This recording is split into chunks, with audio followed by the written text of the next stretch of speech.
تصمیم گرفتن برای ترک شغل و تغییر محیط کار رو میتونیم یکی از مهمترین بخشای مسیر شغلی افراد بدونیم. بروز مشکلات و چالش‌ها توی محیط کار هیچ وقت قابل اجتناب نیست و توانایی کار کردن تحت چنین شرایطی یکی از مهارت‌های لازم برای موفقیت توی شغله. اما رسیدن به خودآگاهی و درک نارضایتی از شغل توسط خود فرد و تصمیم گیری برای تغییر محیط کار از همه چیز با ارزش تره. توی این ویدیو به مهمترین نشونه های تغییر شغل میپردازیم. 1. مهارتاتون بلا استفاده موندن.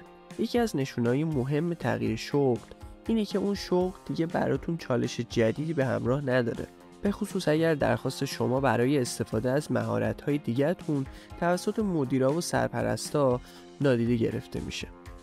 2. فرصتی برای رشد توی محیط کار وجود نداره.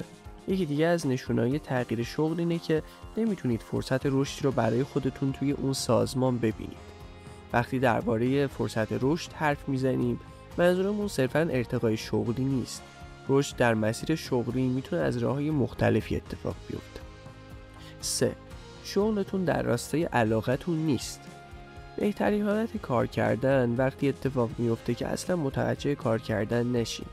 این اتفاق تنها زمانی میفته که شما نسبت به شغلتون اشتیاق داشته باشید. اشتیاق نسبت به کاری که انجام میدید میتونه باعث ایجاد حس رضایت فوق‌العاده توی شما بشه.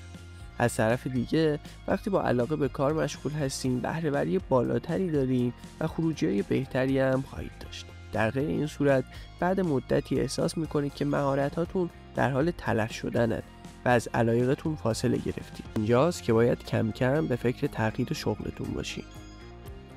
محیط کارتون سمیه. محیط کار ناسالم میتونه روی مسیر حرفه‌ای و رضایت شغلی شما تأثیر منفی بذاره.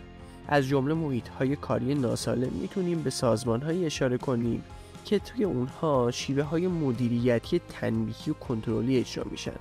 بی‌اعتمادی و عدم صداقت وجود داره، کارمندا تحقیر میشن یا مورد تعرض قرار میگیرن.